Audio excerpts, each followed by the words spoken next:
Assalamualaikum warahmatullahi wabarakatuh. Selamat siang yang kami hormati Ibu Apoteker Mutiara Herawati, S-Farm MSC, dan teman-teman semua yang kami banggakan. Kami dari kelompok D5 di sini izin untuk presentasi tentang konseling pada pasien bingungan atau tidak paham. Sebelumnya, untuk anggota kelompok kami, yaitu yang pertama ada Hani Azra Syarif dengan NIM 22613251, ada Jenika Atia dengan NIM 22613252, kemudian ada Putri Julia dengan NIM 22613253, Rosla Fauza dengan NIM 22613254, dan Feby Martiza dengan NIM 22613255. Untuk kasus yang kita angkat di sini yaitu ada Nyonya R baru saja menjalani pemeriksaan kehamilan pertamanya di puskesmas. Setelah konsultasi dengan dokter, ia diresepkan asam folat 400 mikrogram untuk mendukung perkembangan janin dan mencegah cacat tabung syaraf. Namun saat datang ke apotek, Nyonya R tampak bingung dan khawatir. Ia bertanya-tanya apakah asam folat itu aman, apakah akan membuat janinnya menjadi terlalu besar, atau apakah minum vitamin terlalu sering bisa merusak ginjal.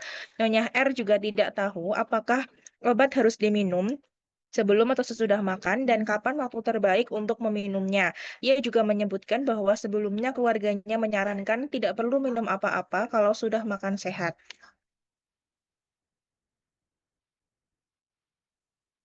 Yang berikutnya adalah faktor yang mempengaruhi pasien bingung ataupun tidak paham. Yang pertama adalah kurangnya pengetahuan tentang obat, yaitu asam folat. Yang kedua, kekhawatiran terhadap efek obat pada janin. Yang ketiga, pengaruh mitos atau informasi keliru dari lingkungan ataupun keluarga. Kemudian, tidak terbiasa minum obat selama kehamilan.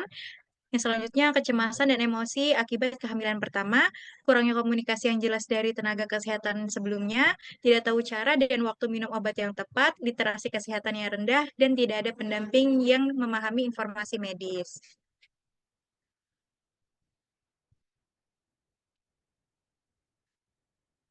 Kemudian bagaimana sih strategi apoteker? Apoteker membangun komunikasi dengan bahasa yang sederhana dan mudah dipahami oleh pasien, menciptakan suasana tenang agar pasien merasa nyaman untuk bertanya. Apoteker juga secara aktif mendengarkan setiap kebingungan yang disampaikan pasien tanpa menghakimi, lalu menjelaskan informasi obat secara perlahan. Dengan pendekatan yang sabar dan penuh empati, apoteker membantu pasien memahami pentingnya terapi yang diberikan serta meyakinkan bahwa pengobatan tersebut aman dan bermanfaat untuk kesehatannya. Selanjutnya, penggalian informasi.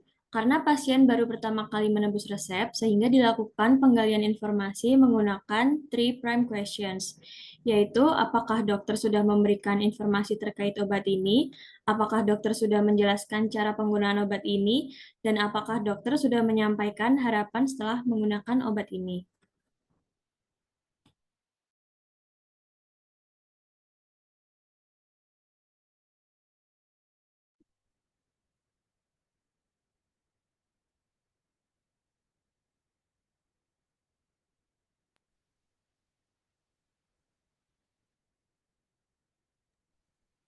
Kemudian selanjutnya ada konseling terhadap pasien yang akan diperagakan oleh Putri Julia sebagai apoteker dan Hani Azra Syarif sebagai pasien.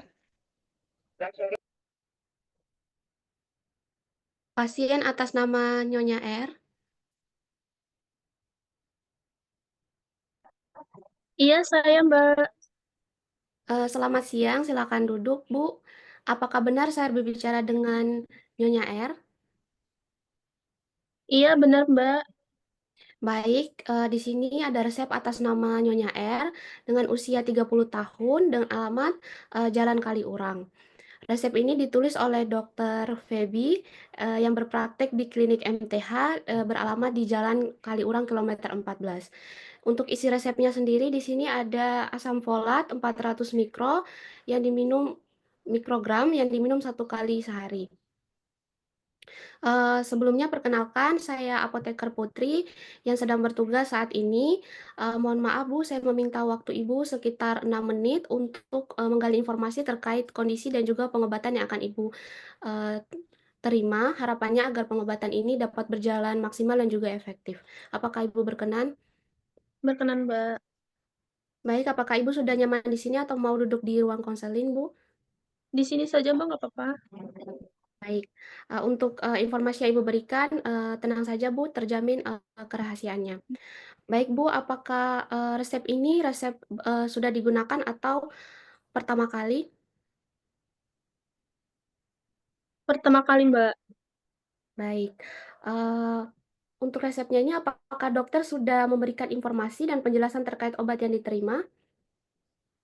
Katanya sih untuk bantu perkembangan janin, takut itu atau buat ginjal gitu, Mbak. Oh iya, baik. Apakah dokter sudah menjelaskan cara penggunaan obatnya? Belum jelas. Saya tuh masih bingung gitu sih. Diminumnya pagi atau malam.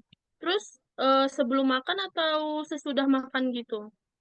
Saya masih bingung soalnya. Ya, baik Bu. Untuk harapannya sendiri, apakah dokter sudah menjelaskan terkait harapan dari mengkonsumsi obat ini, Bu? Kata dokter sih supaya bayinya sehat gitu, Mbak. Tapi keluarga saya bilang kalau makan sehat ya nggak perlu suplemen apa-apa gitu. Ya, baik Bu. Oh ya Bu, untuk saat ini apakah Ibu tidak ada keluhan ya? Tidak ada sih, Mbak. Oh iya, baik. Untuk riwayat pengobatan sendiri, apakah Ibu sudah mengkonsumsi obat lain, obat toko misal, Tidak ada. Saya tidak pernah minum obat apa-apa. obat herbal seperti jamu? Tidak juga. Ya, baik. Untuk riwayat penyakitnya, apakah Ibu ada riwayat penyakit sekarang, saat ini, saat hamil, atau riwayat penyakit keluarga? Tidak, tidak ada sih, Mbak, saya. Ya, baik. Untuk riwayat alergi, apa Ibu ada alergi obat, makanan, maupun cuaca? Tidak ada, Mbak. Ya, baik. Baik, Bu. Sebentar saya akan mengambil obatnya.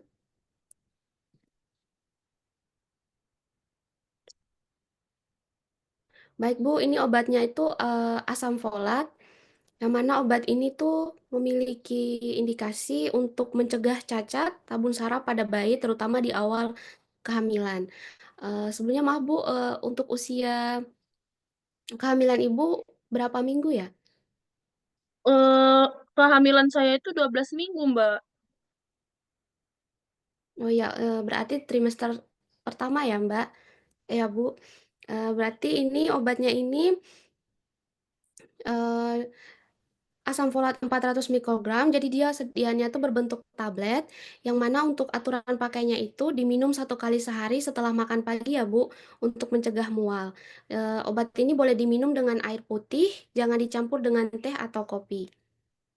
Untuk efek sampingnya sendiri, obat ini efek sampingnya sangat jarang, tapi bisa juga merasa sedikit mual, kembung ringan, atau tidak nyaman di perut. Namun, Ibu tenang saja karena efek ini tidak berbahaya dan akan hilang dengan sendirinya. Baik Bu, sebaiknya Ibu minum secara rutin setiap hari, terutama sampai usia kehamilan 12 minggu ya Bu. Walaupun Ibu makan sehat, kebutuhan asam folat ini saat hamil sangat tinggi dan sulit dipenuhi dari makanan saja. Jadi suplemen ini sangat penting. Untuk penyimpanannya sendiri, obat ini disimpan di tempat yang kering, sejuk, dan tertutup, jauh dari sinar matahari langsung ya Bu. Baik Bu, untuk terapi pendukungnya mungkin selain minum obat ini, Ibu tetap jaga pola makan sehat, perbanyak sayur hijau, dan jangan lupa kontrol ke dokter secara rutin ya Bu. Untuk expire date-nya sendiri ini sampai tahun depan ya Bu, bulan Juni 2026. Baik Bu, apakah masih ada yang Ibu tanyakan terkait dengan pengobatan ini? Gini, Mbak, tapi tuh saya tuh nggak ngerti ini tuh buat apa ya? Katanya itu bukannya buat janin gitu. Tapi saya bingung, nggak bahaya kan buat janin saya?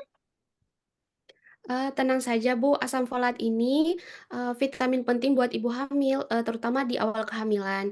Ini bantu perkembangan otak dan tulang belakang janin, supaya janinnya tumbuh sehat dan terhindar dari cacat bawaan Bu. Hah? Cacat? Waduh, tapi beneran aman ya, Mbak? saya takut minumnya gitu loh, Mbak. Ini malah nanti bayinya terlalu besar atau saya yang jadi sakit ginjal, Mbak. Saya paham Bu, Ibu khawatir. Itu wajar kok, tapi jangan khawatir ya Bu. Asam folat ini sangat aman, dosisnya kecil, hanya 400 mikrogram. Kalau kebanyakan pun tubuh Ibu akan dibuang lewat urin. Jadi tidak menumpuk di ginjal dan tidak bikin bayi kegedean. Iya sih. Tapi saya masih bingung gitu loh, Mbak. Jadi ini tuh vitamin ya. Tapi kan saya makan udah sehat. Tapi tiap hari juga makan sayur gitu loh, Mbak. Iya, betul Bu. Makan sehat itu bagus dan tetap harus dilanjutkan. Tapi saat hamil kebutuhan asam folat ini lebih tinggi Bu. Dan dari makanan saja biasanya tidak cukup. Jadi suplemen ini membantu melengkapi, bukan menggantikan makanan Bu. Seperti itu. Oh, jadi kayak tambahannya itu ya. Iya, benar Bu. Oke. Baik Bu, apakah masih ada yang mau Ibu tanyakan terkait dengan pengobatan ini? Udah sih, Mbak, saya sudah jelas. Oh iya baik Bu. Untuk pemantauan obatnya mungkin saya memberikan kartu nama saya untuk Ibu supaya Ibu mungkin ada yang mau Ibu tanyakan lagi boleh menghubungi saya. Baik Bu, untuk pemantauan obatnya mungkin saya boleh minta nomor telepon Ibu.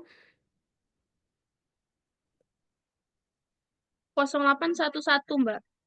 Baik Bu, saya boleh menghubungi Ibu di waktu kapan ya? Pagi hari, siang hari atau sore hari Bu? Sore hari sih, Mbak, saya Oh bisanya. iya baik Bu. Baik Bu, Ibu boleh dibayar ya obatnya di kasir Bu. Ya, semoga sehat selalu Bu. Iya, Mbak. Mbak, Ya, sama-sama.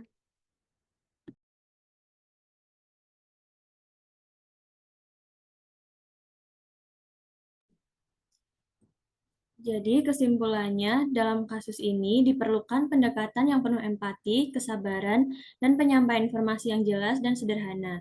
Ibu hamil seringkali mengalami kekhawatiran dan kebingungan terkait penggunaan obat, terutama karena memikirkan dampaknya terhadap janin. Oleh karena itu, penting bagi apoteker untuk mendengarkan dengan seksama, menjawab pertanyaan pasien tanpa menghakimi, serta menjelaskan manfaat dan cara penggunaan obat secara perlahan dan mudah dipahami. Dengan memberikan dukungan yang meyakinkan dan komunikasi yang efektif, apoteker dapat membantu ibu hamil merasa lebih tenang, percaya diri, dan nyaman dalam menjalani pengobatan selama kehamilan dengan aman dan tepat.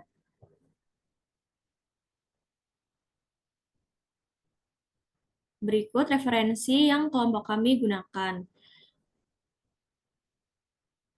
Demikian presentasi konseling dari kelompok kami. Apabila ada kesalahan, mohon maaf. Wassalamualaikum warahmatullahi wabarakatuh.